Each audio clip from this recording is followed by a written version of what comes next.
I remember the first day this little young lady stepped into the agri-science program as a 7th grader behind her big brother, Cody Lee.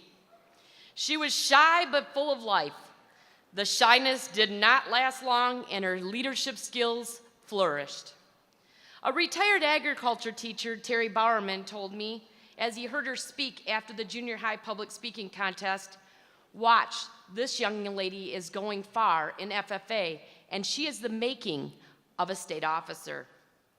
I watched and soon realized that just because she was short and small, don't underestimate her sassiness and willpower. If there was a new idea like a chapter leadership lock-in that no one else had done, don't tell her she cannot do it, because she will prove you wrong. She inspired students to step outside their box and encouraged FFA members to participate in our chapter for 4 years as an officer. But her leadership did not always come easy. As she came back from Region 4 camp without a title, and from WLC, her life was changed forever. And her goal was not to do something for herself, but to serve FFA members. She definitely has cultivated change in our chapter and in our state, and in this experienced agriculture teacher. In 27 years, I have not found a more organized, helpful, and committed young lady that can lead people in any direction just by her presence. She definitely fits the phrase, "Amazing things come in small packages." Our long talks about life led her on a path that may take her to follow in my footsteps as an agri-science educator. And I am rest assured she can do anything she sets her mind to. I am so proud of all that she has accomplished, but more importantly, how she has served Michigan FFA and people. This amazing young lady has a bright future as she will continue to grow leaders, build communities, and strengthen agriculture with her passion and her spunk. And from her little brother Levi, 7 years old, who has informed me he will be up here someday, he said, "You did a really, really, really good job, and he loves you." It is with great honor and pride that I introduce your Region 4 State Vice President, Channon Turrell.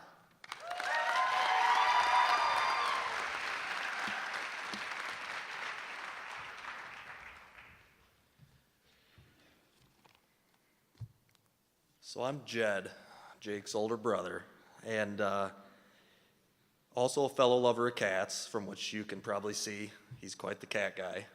But anyway, about 6 months ago, Jake asked me to introduce him at state convention for his retiring address. And I don't think he needs much of an introduction. You guys have spent a couple days with him. You know what he's all about. So what I'm going to do for these couple minutes I'm up here is give you a little bit of a insight on the life and times of Jake Bushey. So what Jake alluded to in his video earlier was something about a chicken story. So I'll kind of flesh that out a little bit. So Jake, he's 5 years younger than me, so that gives me just enough time to kind of develop that meddling brotherly persona. And so anyway, when Jake was about 5 years old, I thought it'd be entertaining if I locked him in the chicken coop with a particularly ravenous rooster. So like many of you know, roosters tend to protect their hens, and they saw Jake as a threat. So since the door's locked from the outside, Jake had no escape. So he proceeded to be attacked by this rooster and was screaming for help like any 5-year-old would do. And my mother, thankfully, she was close for Jake's sake. Maybe not for the rooster, but anyway, she came, unlocked the door, pulled Jake out, and let's just say I wasn't the only one punished that day. The rooster also met his demise. So anyway, fast forwarding, Jake joined the FFA in the 8th grade, and I was a senior at the time, and it's been great just being able to see him grow from the shy 8th grader, like maybe some of you 8th graders that are here, grow into the state officer. So what I really find is interesting with Jake, he started out more as a self-centered FFA member, not in a bad way, but more as he used the FFA's services to help build him. But now he's gotten to a point in his life where he's matured enough and he's become into the more servant attitude of FFA leadership. So I'm very proud for Jake for advocating for agriculture and just being this servant and serving you guys as the state sentinel this year. So without further ado, I'd like to introduce my brother, Jake Bushey, fellow cat lover, and your state sentinel. Thank you.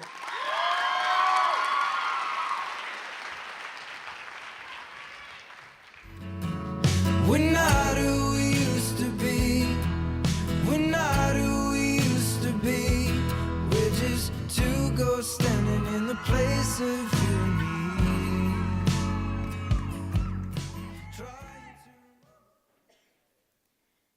Alan Moore once said, "If you wear a mask for so long, you forget who you were beneath it." Every day, we have the chance to remove our mask and be who we truly are. But what makes us continue to wear them? We feel we must live up to others' expectations, society's standards, and what we think we have to be. These masks hide our thoughts, emotions, and passions. They push our personalities aside to form what others want us to be. Now, these masks are comfortable. They allow us to fit in with different friend groups, but under these masks, we hide who we truly are, not only to ourselves, but also to the people around us. What do you want to be when you grow up? The constant question we get asked from kindergarten through college, from parents, relatives, school officials, and anyone we meet. This is one of the first topics of discussion. But let's ask ourselves the real question. How do we even know what we want to do every day of our entire career when we haven't even experienced a quarter of our lives yet? In kindergarten, my teacher instructed us to draw what we wanted to grow up to become. That the world was ours and we could be anything we set our minds to be. Without hesitation, I drew a picture of a teacher.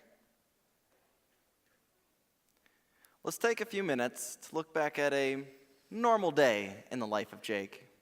It's 7:45 a.m. on a Wednesday morning, and I'm arriving at school.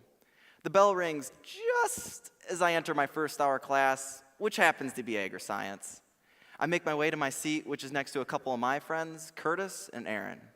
We start to chat about what we did last night in the farm, from how the fields worked up to how many acres we still have left to harvest this season. Well, as we're there talking, I glance and see a few rows over a few of my friends from band class. I smile at them, but then continue talking with Curtis and Aaron. After the first hour, I'm off to band. It's the one class I wouldn't mind going longer than just 50 minutes. I make my way to the back of the room where I spend most of my time, the percussion section. There, I'm greeted by some of those friends who see me differently than most. They see someone who's goofy, loud, obnoxious, even charismatic. While anyone outside of this classroom may label me as quiet or reserved.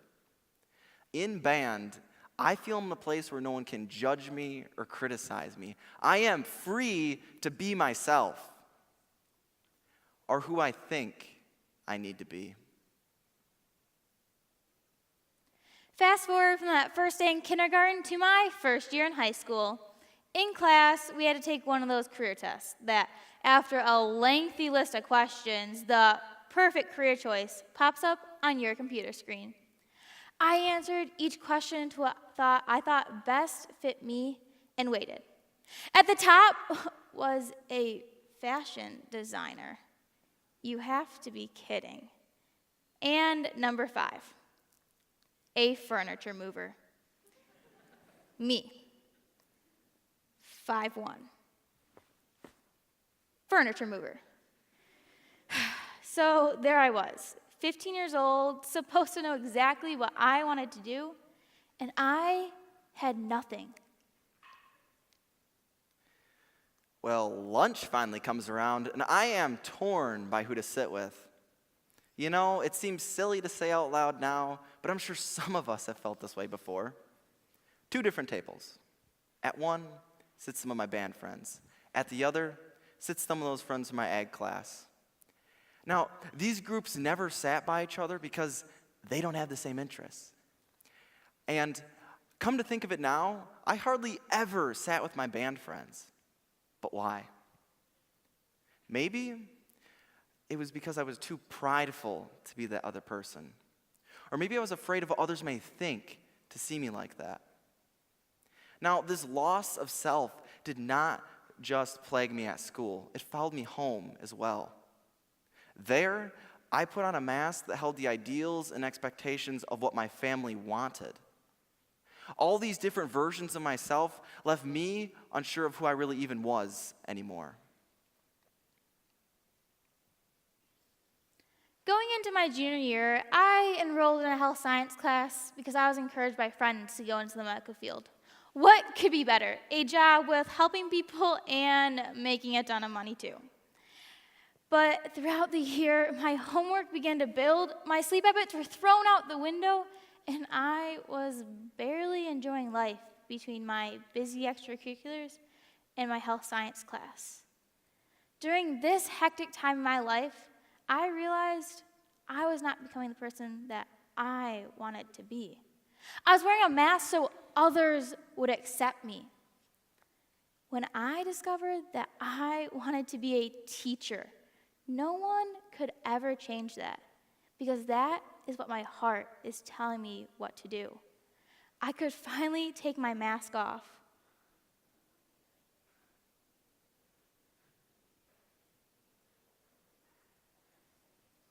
Showing the world who I was and who I wanted to be. I didn't realize that I could also be hurting the people around me. Reagan, my best friend, confronted me one afternoon and said, "You know, you're a completely different person with me than with your parents, your brother, your friends, even your teammates. I don't know whether you feel you need to put up an act for them or just enjoy being someone different every time. I don't even know who the real you is anymore, under which mask actually hides who you are. The real you is the best version of yourself that you can be, Jake. You don't need to put on a show for anyone." It was with these words that I realized the mask that I was wearing.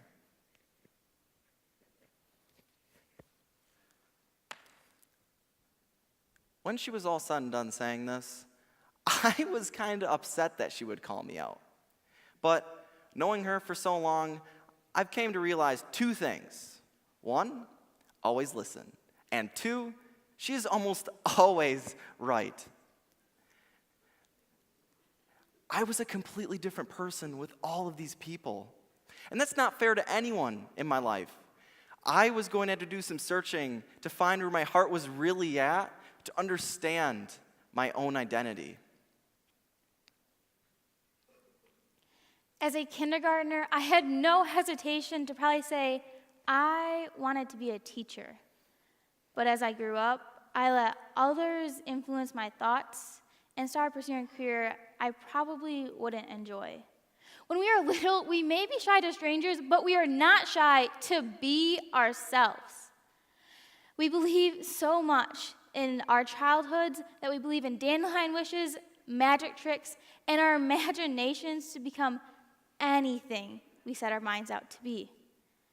But as we grow up, we lose that. We lose our belief that our wishes can come true, that magic does happen on occasion, and that our courage to become anything we set our hearts out to be. Finding who we really are and not being fake with the people around us doesn't happen overnight. It starts with recognizing the mask we're wearing. Now, it is frustrating to call ourselves out on this, but it is valuable to be who we truly are. I didn't realize the mask I was wearing until much, much later in my life. Listen to these words. Take a minute, take a day to stop and tear away the mask and get down to our skin. I thought I had to live up to a certain expectation in each role I played, and this was not at all what I had to do. All of us should feel this way. The only person that we need to be is ourselves, our true, our raw, and our uncut selves. For many of us, these jackets can act like a mask. Underneath, we hide unique talents, passions, and characteristics that make us the person we were born to be. During contests and interviews, we zip up our jackets thinking we are supposed to be perfect. But realistically, we should just be our perfect selves. So what's truly under your jacket? Be who you are, not what the world wants you to be. Show them the real, imperfect, flawed, quirky, weird, but beautiful self that you are. What's under your jacket? Are you the same person at home, at school, at church? Life is not a performance. We don't need to put on a show for anyone. Really, the only one that we need to worry about impressing is ourselves.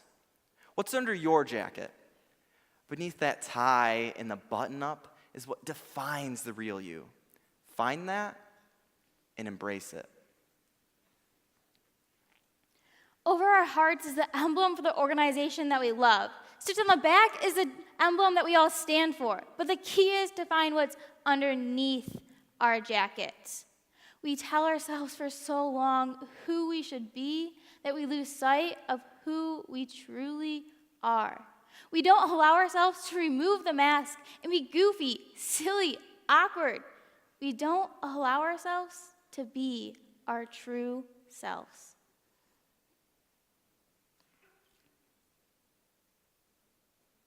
We cannot move forward if we do not fully understand our own identity. When we focus less on fitting in and living up to others' expectations, we find ourselves. Michigan FFA, what's under your jacket?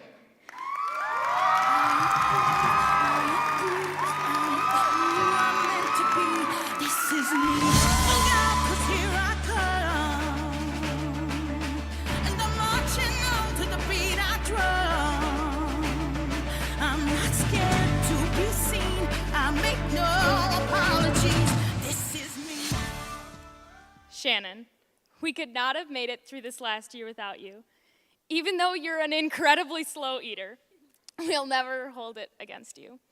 Thank you for everything you've taught us these past 365 days. Michigan FFA, your Region 4 State Vice President, Channon Turrell.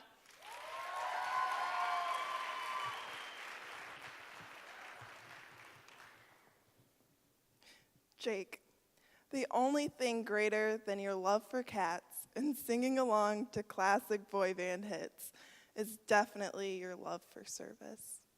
Thank you for being a true friend, not only to myself, but to the entire organization.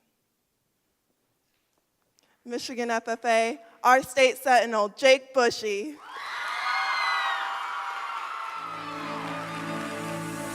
When the sharpest words wanna cut me down, I'm gonna send a blood, gonna drown a mind. I am brave, I am bruised, I am who I'm meant to be. This is me.